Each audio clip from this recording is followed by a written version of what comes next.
What if I told you that in May 1941, a single German battleship became so threatening and so humiliating to the Royal Navy that Winston Churchill gave one order that superseded all others: sink the Bismarck, not capture, not disable. Sink. For 9 days, the British Navy hunted one ship across the North Atlantic with a fury that bordered on obsession. They deployed over 40 warships, battleships, cruisers, destroyers, aircraft carriers. They pulled vessels from convoy protection duty, leaving merchant ships vulnerable to U-boats.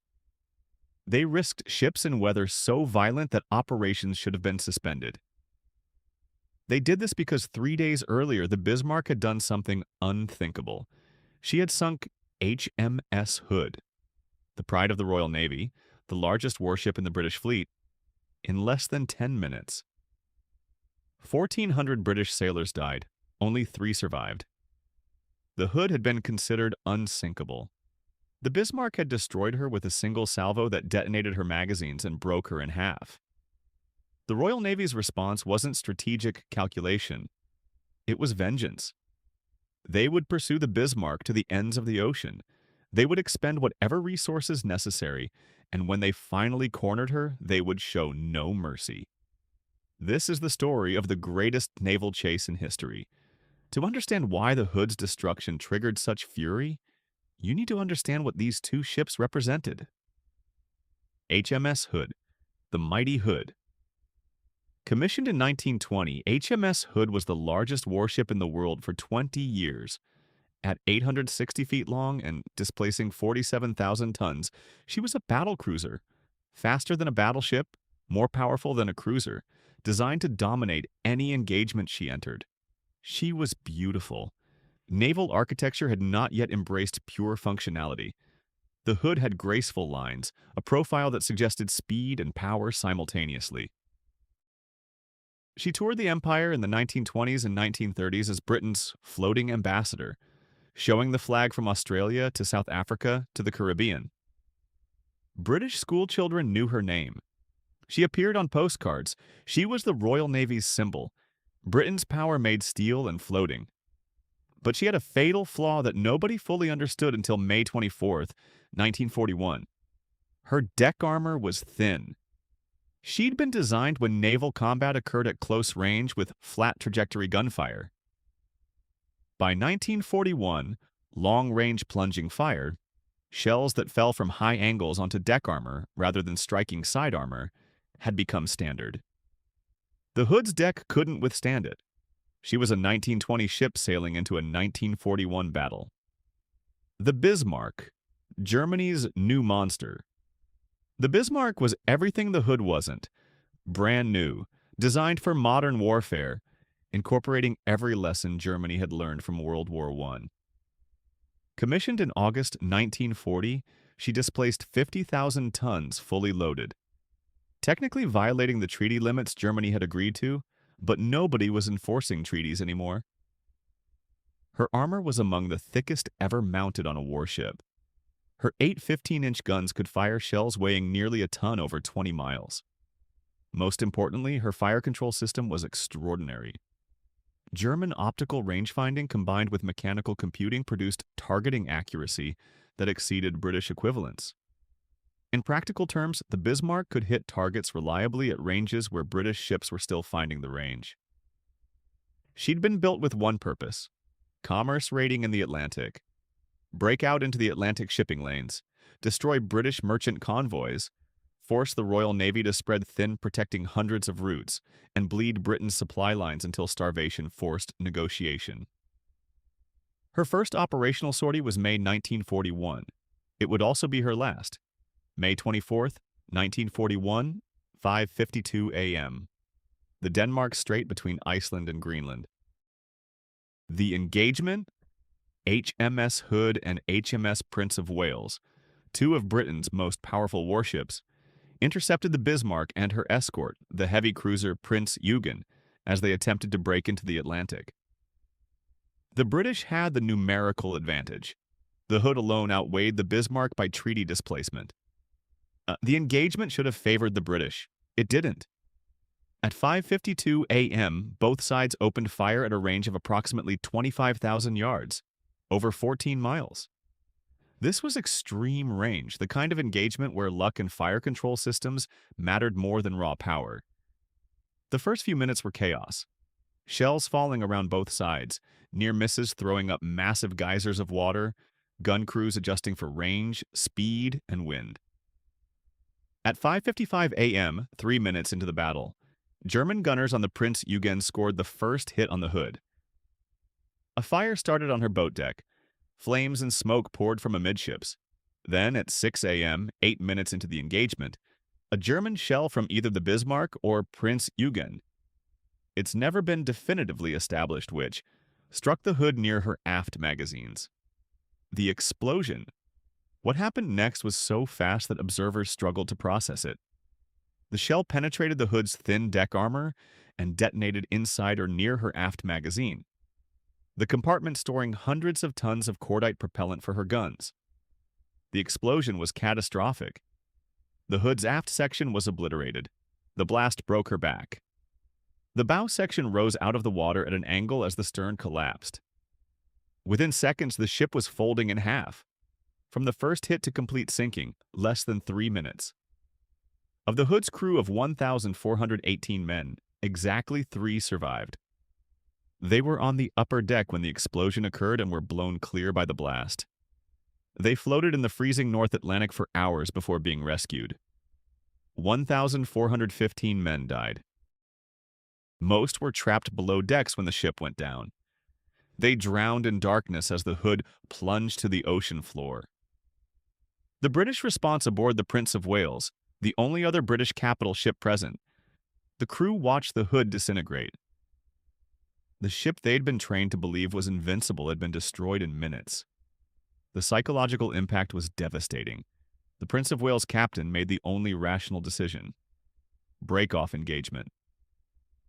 The Prince of Wales turned away under smoke, having scored several hits on the Bismarck but taken damage herself. She withdrew to shadow the German ships from a distance. The Bismarck had won the first round decisively. When news of the Hood's destruction reached London, Winston Churchill was in a meeting. An aide passed him a note.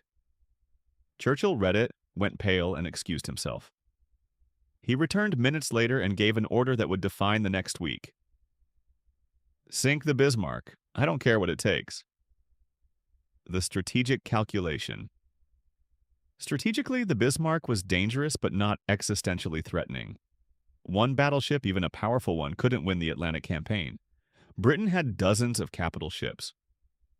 Losing the Hood was painful but not crippling. But Churchill understood something beyond strategy. The Hood's destruction was a psychological blow that could ripple through British morale. The ship that had symbolized Royal Navy invincibility had been obliterated by Germany's newest battleship. If the Bismarck escaped into the Atlantic, if she successfully raided convoys, if she returned to a German port as a conquering hero, the propaganda value would be immense. Goebbels would make sure every neutral country knew that Britain's most famous ship had been sunk, while Germany's newest battleship operated with impunity. The Bismarck had to be stopped, not for strategic reasons, for symbolic ones. Force H mobilizes. The Royal Navy assembled the largest task force deployed against a single enemy ship in naval history. From Scapa Flow in Scotland, battleships King George V and Rodney, aircraft carrier Victorious, multiple cruisers and destroyers. From Gibraltar, Force H, including battlecruiser Renown, aircraft carrier Ark Royal, cruiser Sheffield. From convoy escort duty across the Atlantic, cruisers Norfolk, Suffolk, and Dorsetshire were pulled from their stations. Over 40 ships were committed to hunting one German battleship. This was not a proportionate response. This was obsession.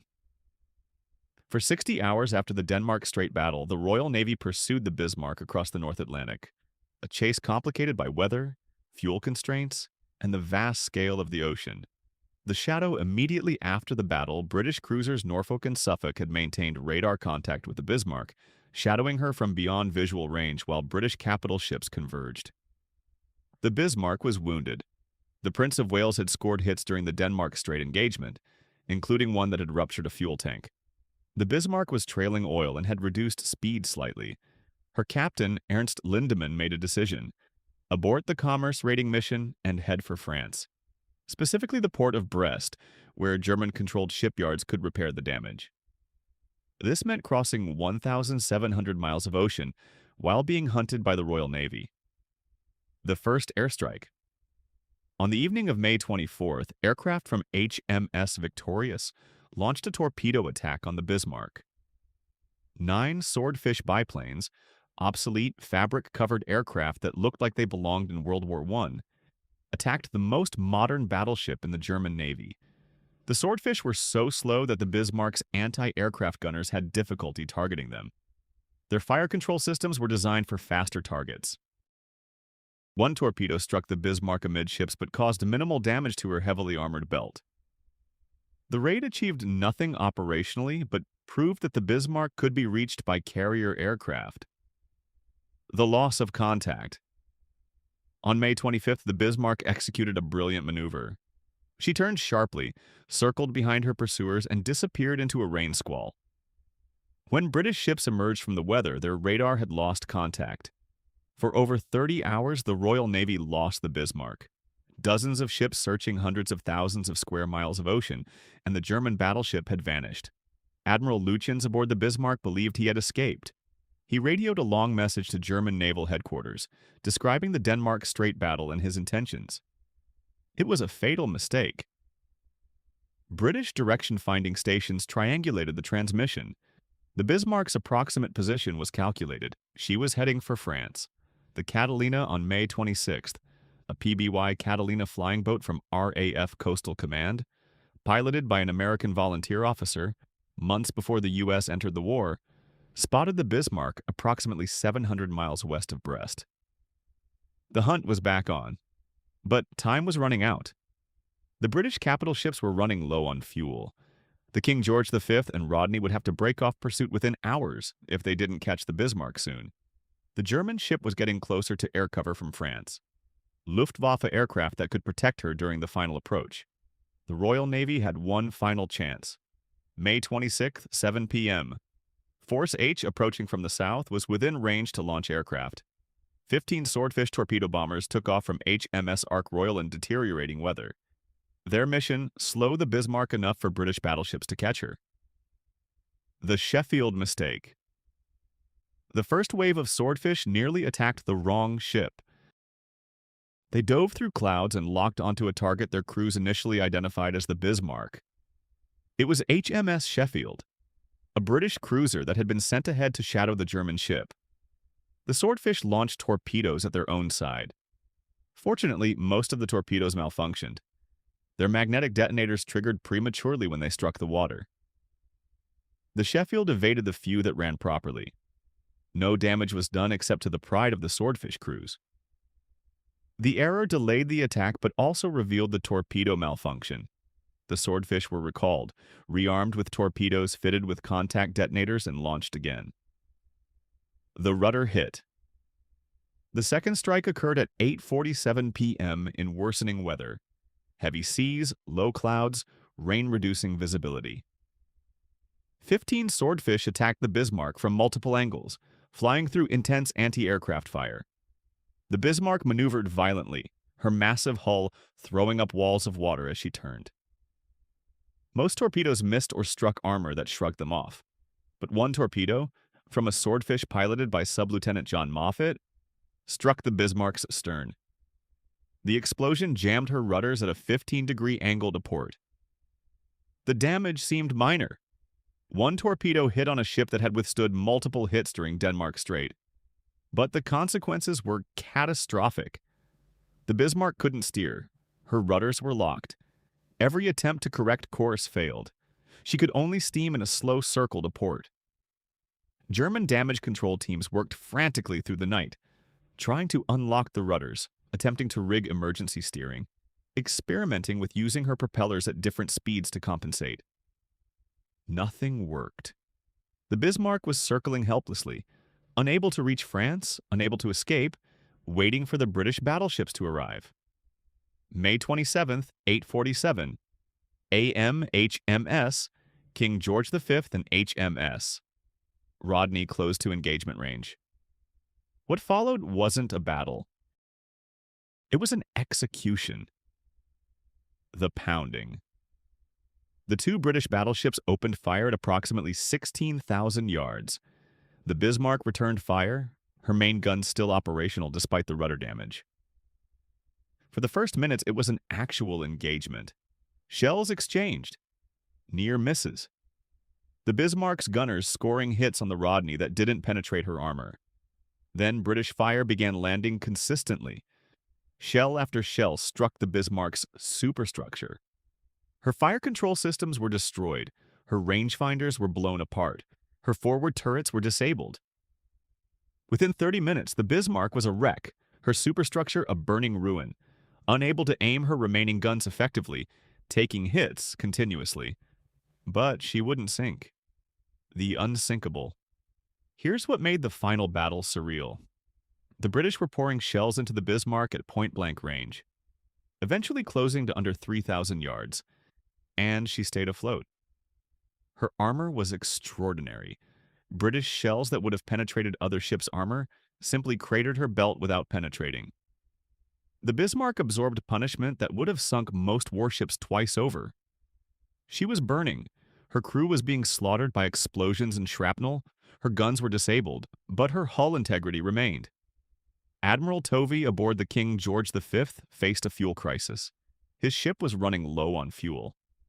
If he didn't break off soon, he wouldn't have enough to reach port.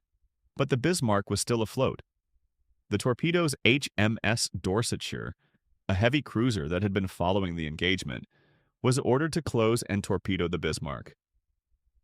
The Dorsetshire fired 3 torpedoes at close range. At least 2 struck.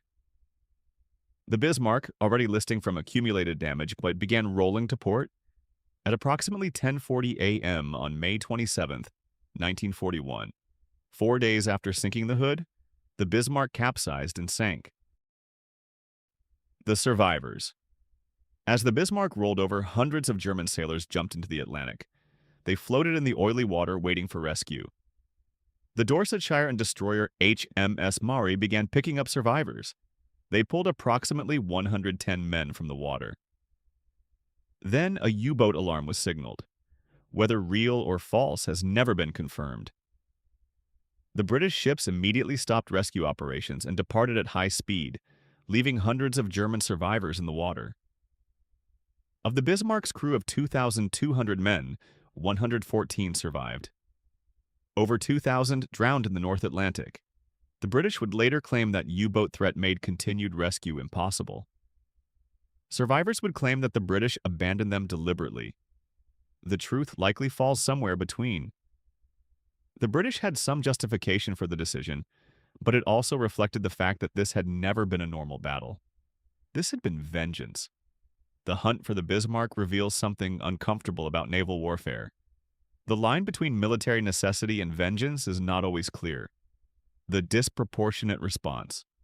40 ships hunting one battleship was not rational resource allocation.